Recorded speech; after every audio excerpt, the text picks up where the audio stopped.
Erik Lindholm and Sara Nyström thought they were escaping into nature for a peaceful weekend, but their disappearance sparked a mystery that haunted Sweden for a decade.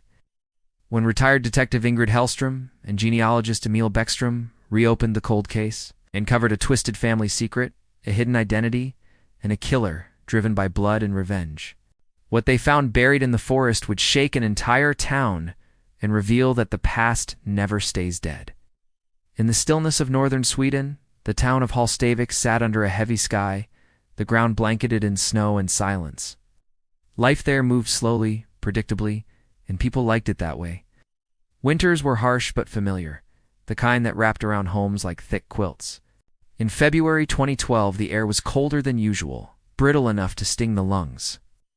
The local news had been quiet: no crimes, no missing persons, just stories about weather and school closings.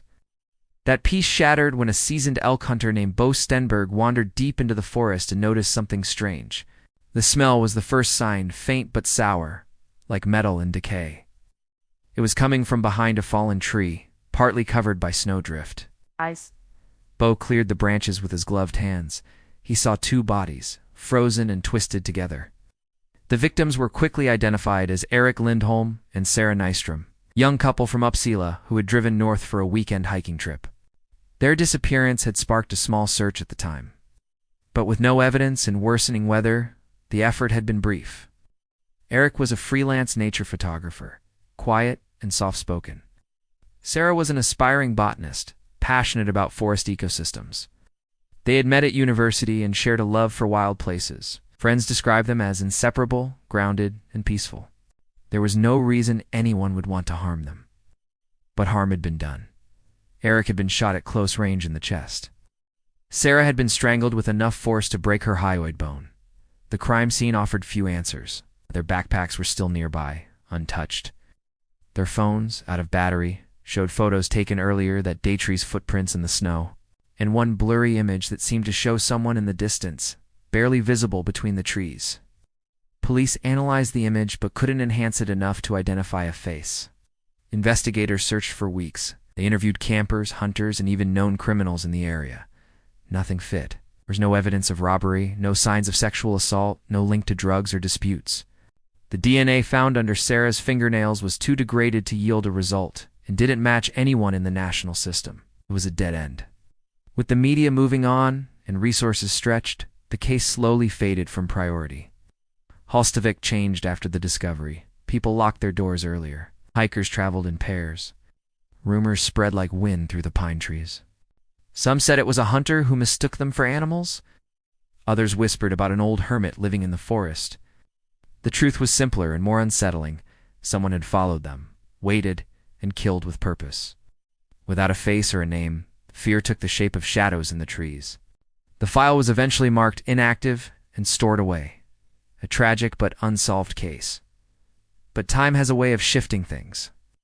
A decade later, long after most had forgotten the names Erik and Sara, someone opened that file again. It's not out of obligation, but out of instinct. Something unfinished had begun to stir. And this time, the forest wasn't the only thing keeping secrets. Ingrid Hallström wasn't the kind of person who could ignore a loose thread. After 30 years in law enforcement, her instincts had become sharper than ever. Retirement had offered her silence, but not peace.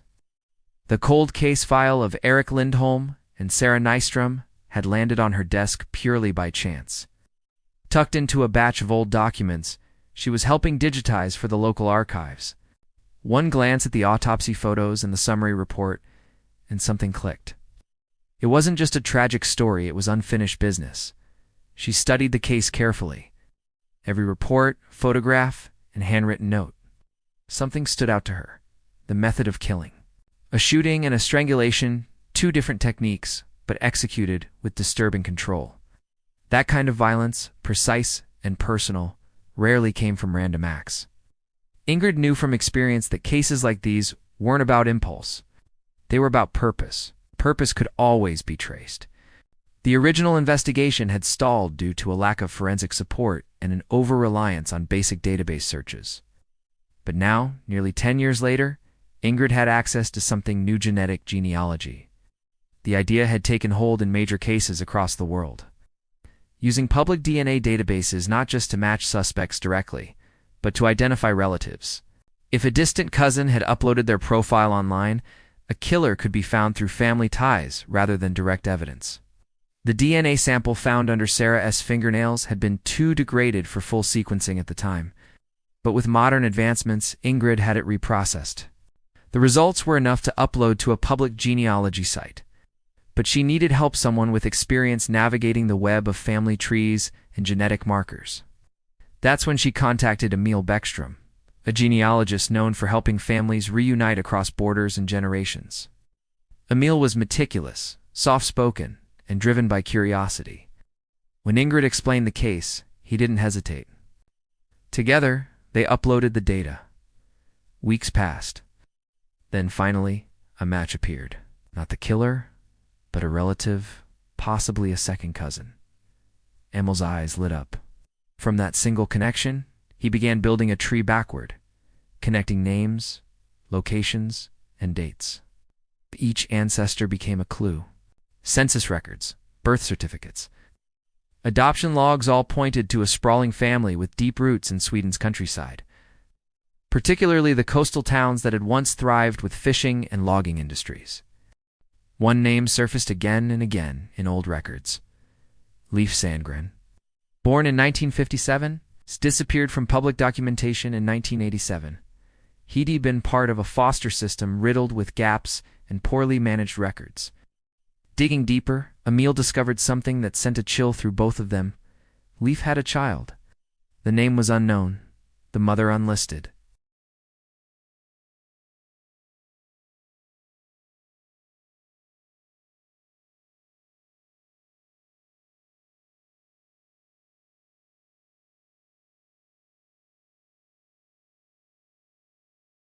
The forest hadn't been chosen at random. It was tied to something old, something buried deeper than anyone realized.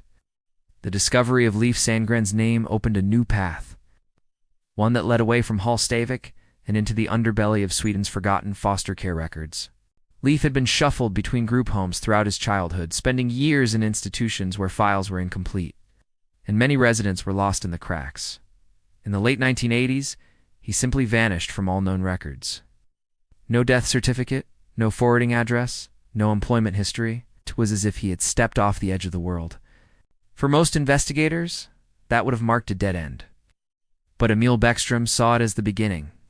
Using bits of information from church registries, adoption filings, and scattered court logs, Emil traced Leif to a facility just outside Skurum. It had closed down decades ago, but an archived ledger confirmed that Leif had spent 2 years there. During that time, a brief note indicated he had fathered a child with another resident, a young woman named Sana Blom. She died a year later from untreated pneumonia.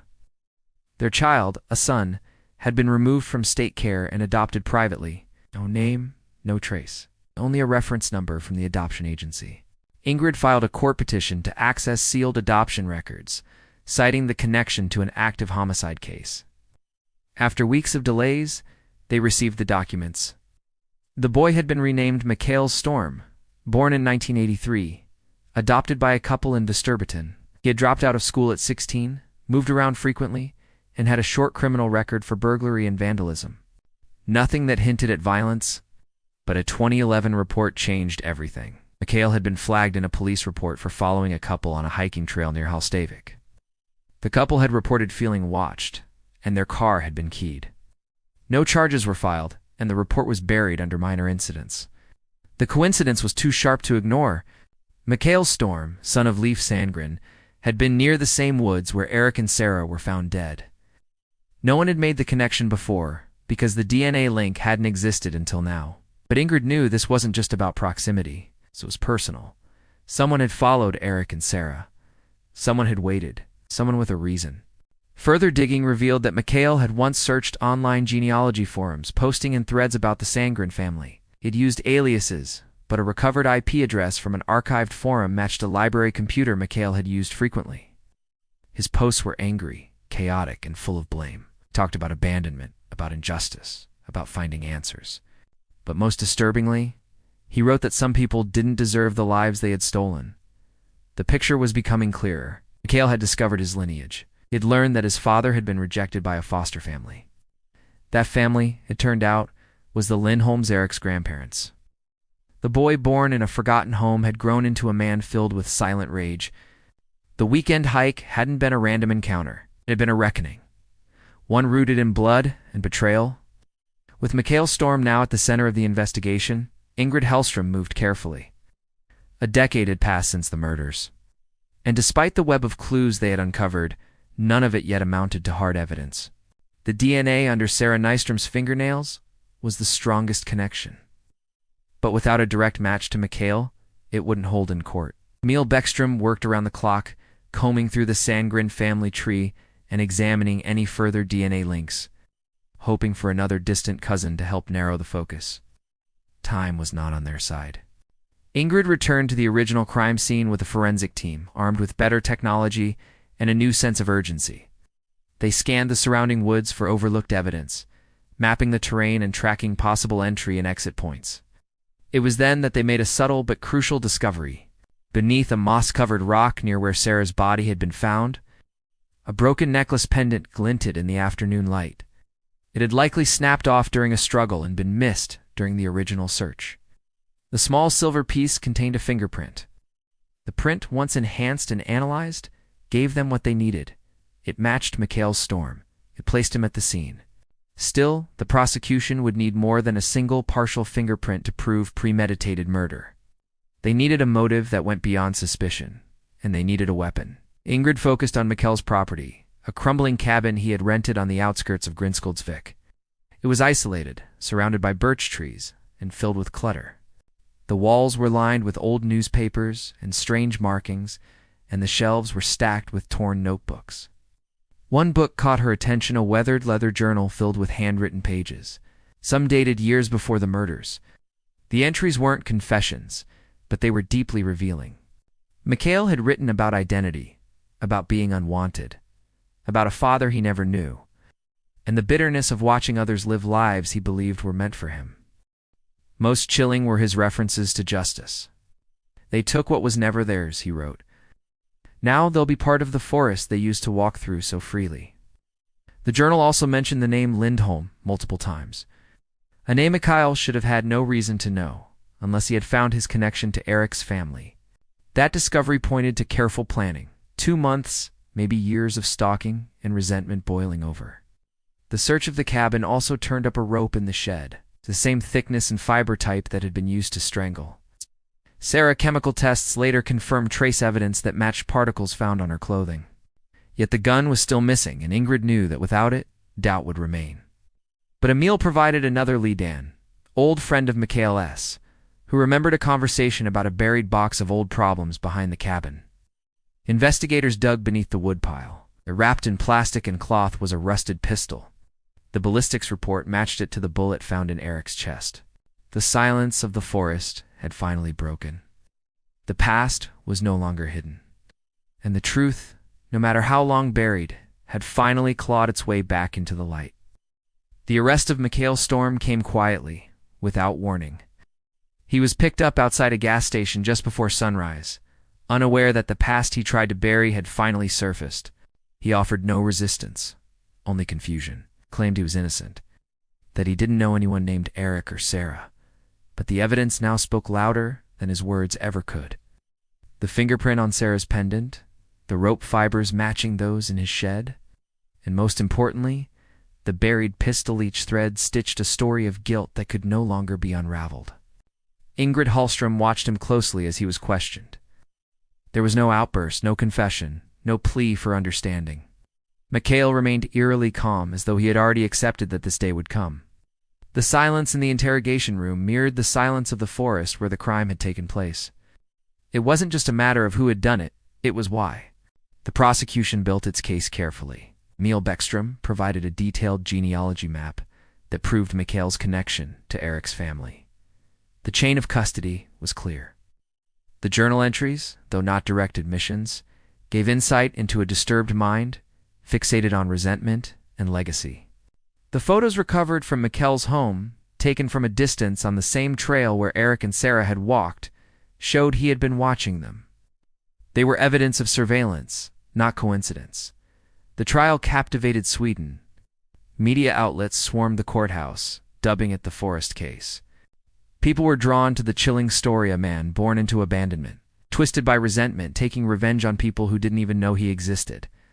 The courtroom was packed with reporters, families, strangers trying to understand how something so senseless could have been planned so carefully. Mikhail never spoke during the trial, not once.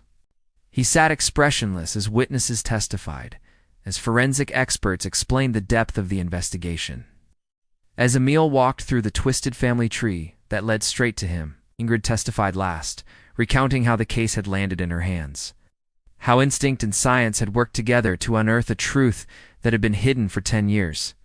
In the end, the verdict was unanimous, guilty on all counts. Mikhail Storm was sentenced to life in prison without the possibility of parole. He left the courtroom in silence, just as he had arrived, the weight of decades pressing down like the snows of Hallstavik. For the families of Erik and Sara, it was a form of closure, but not peace. No sentence could reverse what had happened. But there was relief in knowing the truth had been uncovered, that justice had not been lost to time. Ingrid returned to her quiet life, her mission complete. Emil continued his work, forever changed by what DNA and determination could reveal. And somewhere in the world, viewers streamed a new Swedish crime series based on the case, unaware that behind the fiction was a darkness that had once been all too real.